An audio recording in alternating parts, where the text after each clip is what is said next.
ଧନବାନ ନାରୀର 30ଟି ଲକ୍ଷଣ। ନମ୍ବର 1 ହେଉଛି ଯେଉଁ ସ୍ତ୍ରୀ ଚେହେରା ନିଜ ପିତାଙ୍କ ସହିତ ମିଶୁଥିବ ତ ସେ ସ୍ତ୍ରୀ ବହୁତ ଭାଗ୍ୟଶାଳୀ ହୋଇଥାଏ। ସେ ସ୍ତ୍ରୀ ସମସ୍ତ ପ୍ରକାର ସୁଖ ଓ ସମୃଦ୍ଧିର ସୂଚକ ହୋଇଥାଏ। ନମ୍ବର 2 ଯେଉଁ ସ୍ତ୍ରୀର ନାଭି ଗଭୀର ହୋଇଥାଏ ସେମିତି ସ୍ତ୍ରୀକୁ ଶୁଭ ବୋଲି ମନାଯାଇଥାଏ। ଯଦି ନାଭି ଗଭୀର ଓ ସିଧା ହୋଇଥାଏ ତେବେ ସେ ସ୍ତ୍ରୀ ସୁଖ ସମୃଦ୍ଧି ଓ ସନ୍ତାନ ସୁଖରେ ସମ୍ପୂର୍ଣ୍ଣ। ତାଙ୍କର ଘରେ କେବେ ଧନର ଅଭାବ ଦେଖା ଦେଇନଥାଏ। ନମ୍ବର 3 ହେଉଛି ଯେଉଁ କନ୍ୟାର ଜଙ୍ଘ ହୃଷ୍ଟପୁଷ୍ଟ ଓ ମାଂସଳ ହୋଇଥାଏ ସେମାନଙ୍କୁ ବୈଭବଶାଳୀ ବୋଲି ମନାଯାଇଥାଏ।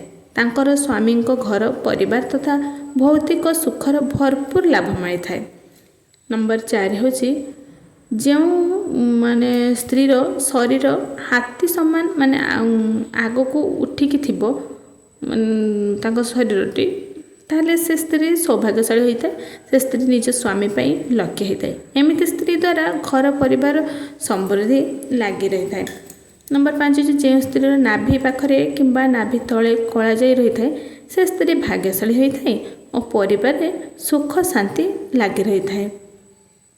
ନମ୍ବର 6 ଯେଉଁ ନାରୀ ଯେତେବେଳେ ଆପଣ ଝିଅ ଦେଖିବାକୁ ଯାଆନ୍ତି ତେବେ ଧ୍ୟାନ ରଖିବେ ଯେ ତାର ଛୋଟ ଛୋଟ ତାର ଯେ ପାଦର ଛୋଟ ଆଙ୍ଗୁଠି ଯେମିତି ଭୂମିକୁ ସ୍ପର୍ଶ କରୁଥିବ ଏମିତି ସ୍ତ୍ରୀକୁ ଶୁଭ ବୋଲି ମନାଯାଇଥାଏ।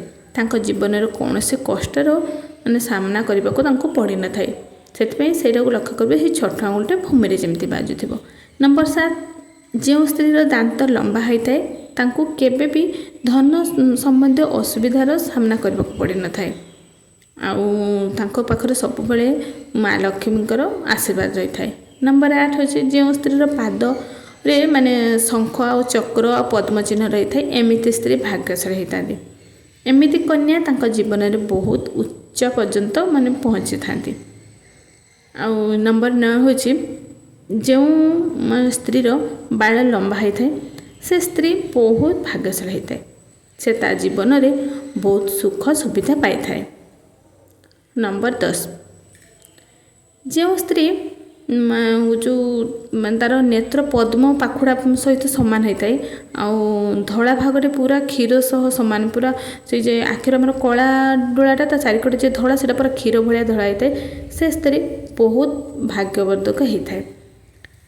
ନମ୍ବର 11 ଯେଉଁ ସ୍ତ୍ରୀର କପାଳ ସମତଳ ଓ ସିନ୍ଦୁର ଲଗାଇବା ସ୍ଥାନ ଉନ୍ନତ ହୋଇଥାଏ ସେ ସ୍ତ୍ରୀ ନିଜ ସ୍ୱାମୀର ଦୀର୍ଘାୟୁ ଓ ସୁଖମୟ ଜୀବନର କାରଣ ହୋଇଥାଏ। ସେ ସ୍ତ୍ରୀର ସ୍ୱାମୀ ବହୁତ ଦୀର୍ଘାୟୁ ହୋଇଥାଏ। ନମ୍ବର 12 ଯେଉଁ ସ୍ତ୍ରୀର ବାଳ ମୟୂର ପଙ୍କ ସହିତ ସମାନ ହୋଇଥାଏ ସେହି ସ୍ତ୍ରୀକୁ ବହୁତ ଶୁଭ ମନାଯାଇଥାଏ। ସେ ତା ଜୀବନରେ ସମସ୍ତ ପ୍ରକାର ସୁଖ ସୁବିଧା ସେ ପାଇଥାଏ। ନମ୍ବର 13 ଯେଉଁ ସ୍ତ୍ରୀ ତାର କାନ ଲମ୍ବା ଓ ଉପର ଭାଗ ଚଉଡ଼ା ହୋଇଥାଏ ଆଉ ତଳ ଭାଗଟା ଟିକେ ବାହାରିକି ରହିଥାଏ ସେ ସ୍ତ୍ରୀ ବହୁତ ଭାଗ୍ୟଶାଳୀ ହୋଇଥାଏ ଓ ତାଙ୍କର ଆୟୁ ବହୁତ ଲମ୍ବା ହୋଇଥାଏ। ନମ୍ବର 14 ଯେଉଁ ସ୍ତ୍ରୀ ବେକ ଲମ୍ବା ହୋଇଥାଏ ସେ ସ୍ତ୍ରୀ ମଙ୍ଗଳକାରୀ ହୋଇଥାଏ। ଶାସ୍ତ୍ର ଅନୁଯାୟୀ ସେଇ ସ୍ତ୍ରୀଟି ଐଶ୍ୱର୍ଯ୍ୟଶାଳୀ ହୋଇଥାଏ ଏବଂ ନିଜ ସ୍ୱାମୀଙ୍କ ଜୀବନରେ ଧନ ସମ୍ପତ୍ତିର କେବେ ହେଲେ କମ୍ ଆସିବାକୁ ସେ ଦେଇନଥାଏ। ନମ୍ବର 15 ଯେଉଁ ସ୍ତ୍ରୀର କହୁଣୀ ଗୋଲ ଏବଂ କୋମଳ ହୋଇଥାଏ ସେମିତି ସ୍ତ୍ରୀ ପୁରା ଜୀବନ ସୁଖ ସୁବିଧାରେ ପରିପୂର୍ଣ୍ଣ ରହିଥାଏ ଏବଂ ତାଙ୍କର ପରିବାର ଏହାର ଲାଭ ଉଠାଇଥାନ୍ତି। ନମ୍ବର 16 ଯେଉଁ ସ୍ତ୍ରୀ ପାଦ ଆଙ୍ଗୁଠି ଗୋଲ ଅଳ୍ପ ଟିକେ ଉଠିକି ଥିବ ତା ସହିତ ହାଲକା ଲାଲ ରଙ୍ଗର ହୋଇଥିବ ସେ ସ୍ତ୍ରୀ ନିଜ ପରିବାର ପାଇଁ ଲକ୍ଷ୍ମୀ ଭାବରେ ଘୋଷିତ ହୋଇଥାଏ। ନମ୍ବର 17 ଯେଉଁ ସ୍ତ୍ରୀ କହୁଣୀ ସର୍ପ ଆକାରର ହୋଇଥାଏ ଏବଂ ପାଦରେ ତ୍ରିକୋଣ ଚିହ୍ନ ରହିଥାଏ ସେ ସ୍ତ୍ରୀ ଅତ୍ୟଧିକ ବୁଦ୍ଧିମତୀ ଓ ଭାଗ୍ୟଶାଳୀ ହୋଇଥାଏ ଏବଂ ନିଜର ଚତୁରତା ଆଉ ବୁଝାମଣା କାରଣରୁ ପୁରା ପରିବାରକୁ ଖୁସିରେ ରଖିଥାନ୍ତି। ନମ୍ବର 18 ଯେଉଁ ସ୍ତ୍ରୀ ଆଖି ବଡ଼ ହୋଇଥାଏ ସେ ସ୍ତ୍ରୀ ଦୟାଳୁ ଓ ପରୋପକାରୀ ହୋଇଥାନ୍ତି। ତା ଭିତରେ ସେମାନେ ଅନ୍ୟକୁ ସହାୟତା କରିବା ପାଇଁ ଭାବନା ତାଙ୍କ ଭିତରେ ରହିଥାଏ ଏବଂ ଯେଉଁ ଘରେ ତା ବିବାହ ହୋଇଥାଏ ସେହି ଘରେ କେବଳ କେବେ ହେଲେ ଧନ ସମ୍ପତ୍ତିର ମାନେ କମି ହୋଇନଥାଏ। ନମ୍ବର 19, ଯେଉଁ ସ୍ତ୍ରୀ ଡାହାଣ ଭାଗ ଅପେକ୍ଷା ବାମ ଭାଗରେ ଅଧିକ କଳାଜାଇ ରହିଥାଏ ସେ ସ୍ତ୍ରୀ ବହୁତ ଭାଗ୍ୟଶାଳୀ ହୋଇଥାଏ।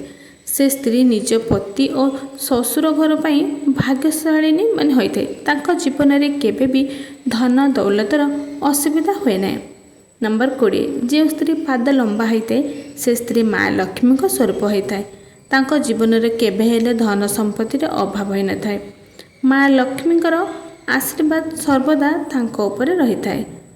ନମ୍ବର 21, ଯେଉଁ ସ୍ତ୍ରୀର ମଥା ମଝିରେ କଳାଜାଇ ରହିଥାଏ ସେ ସ୍ତ୍ରୀ ଅତ୍ୟନ୍ତ ଧନୀ ଓ ସମ୍ପୂର୍ଣ୍ଣ ମାନେ ସବୁ ଗୁଣରେ ସମ୍ପୂର୍ଣ୍ଣ ମାନେ ବ୍ୟକ୍ତି ହୋଇଥାଏ।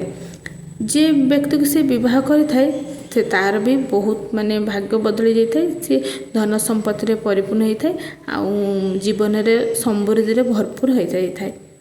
ନମ୍ବର 22, ଯେଉଁ ସ୍ତ୍ରୀ ଚାଲିଲା ବେଳେ ଧୂଳି ଉଡ଼ୁଥାଏ ସେ ନିଜ ପରିବାର ପାଇଁ ଶରମଦାରୀର କାରଣ ସେ ହୋଇଥାଏ। ତାଙ୍କ ପରିବାର ପାଇଁ ସେ ବହୁତ ତା ପାଇଁ ବହୁତ ମାନେ ତାଙ୍କ ପରିବାର ଲୋକ ଅନ୍ୟମାନଙ୍କ ପାଖରେ ଅପମାନିତ ହୋଇପାରନ୍ତି। ନମ୍ବର 23, ଯଦି ମାନେ ଯେଉଁ ସ୍ତ୍ରୀର ଓଠ ଲାଲ ଓ କୋମଳ ହୋଇଥାଏ ସେ ବହୁତ ଭାଗ୍ୟଶାଳୀ ହୋଇଥାଏ। ସେମାନଙ୍କର ତାଙ୍କର ମାନେ ତାଙ୍କ କାରଣରୁ ତାଙ୍କ ପରିବାରରେ କେବେ ହେଲେ ଧନ ସମ୍ପତ୍ତିର କମି ହୋଇନଥାଏ। ଆଉ ମାନେ ଯେଉଁ ସ୍ତ୍ରୀ ମଥା ଚଉଡ଼ା ହୋଇଥାଏ ତାଙ୍କର ଭାଗ୍ୟ ମାନେ ବହୁତ ଉଚ୍ଚା ହୋଇଥାଏ। ଯଦି କେଉଁ ସ୍ତ୍ରୀ ମଥା 3 ଆଙ୍ଗୁଠିରୁ ଅଧିକ ଚଉଡ଼ା ଏବଂ ତା ସହିତ ଅଧା ଚନ୍ଦ୍ରମା ଆକୃତ ହୋଇଥାଏ ତେବେ ଏମିତି ସ୍ତ୍ରୀ ଯେଉଁ ଘରକୁ ଯାଆନ୍ତି ସେ ଘରେ ଧନ ଆଉ ମାନେ ଧନ ଆଉ ଭରଣ ପୋଷଣ କେବେ ବି କମି ହୋଇନଥାଏ। ତାଙ୍କ ଘରେ କେବେ ବି ଧନର କମି ହେବନି କି ତାଙ୍କ ଘରେ କିଛି ଭରଣ ପୋଷଣ ପାଇଁ କେବେ ବି କମି ହେବନି। ନମ୍ବର 25, ଯେଉଁ ସ୍ତ୍ରୀର ଆଙ୍ଗୁଠି ଲମ୍ବା ଏବଂ ସୁନ୍ଦର ହୋଇଥାଏ ସେ ସ୍ତ୍ରୀ ନିଜର ସ୍ୱାମୀଙ୍କ ପାଇଁ ଭାଗ୍ୟଶାଳୀ ହୋଇଥାଏ। ତାଙ୍କ କାରଣରୁ ତାଙ୍କ ସ୍ୱାମୀ ସଫଳତାର ଉଚ୍ଚତମ ସିଡ଼ିରେ ପହଞ୍ଚି ପାରନ୍ତି ଓ ସବୁବେଳେ ଉନ୍ନତି ହାସଲ କରିଥାନ୍ତି, ତାହା ବିଜନେସ୍ ହେଉ ନଚେତ୍ ଚାକିରି ହେଉ। ନମ୍ବର 26, ଯେଉଁ ସ୍ତ୍ରୀର ଓଠ ଗୋଲାପୀ ରଙ୍ଗର ଓ ପ୍ରାକୃତିକ ରୂପରେ ମାନେ ଚମତ୍କାର ରହିଥାଏ ସେ ସ୍ତ୍ରୀ ଭାଗ୍ୟଶାଳୀ ହୋଇଥାଏ। ସେ ସ୍ତ୍ରୀଙ୍କୁ ଆର୍ଥିକ ପରିସ୍ଥିତିର ସାମ୍ନା କରିବାକୁ ପଡ଼ିନଥାଏ। ନମ୍ବର 27, ଯେଉଁ କନ୍ୟାମାନଙ୍କର ନଖ ଚିକ୍କଣ ହାଲକା ଗୋଲାପୀ ରଙ୍ଗର ହୋଇଥାଏ ସେମାନେ ବୈଭବଶାଳୀ ହୋଇଥାନ୍ତି। ତାଙ୍କ ଜୀବନରେ କେବେ ବି ସ୍ୱାସ୍ଥ୍ୟ ସମ୍ବନ୍ଧୀୟ ସମସ୍ୟା ହୋଇନଥାଏ ଏବଂ ତାଙ୍କ ଜୀବନରେ ସର୍ବଦା ସମୃଦ୍ଧିର ସ୍ଥାନ ରହିଥାଏ।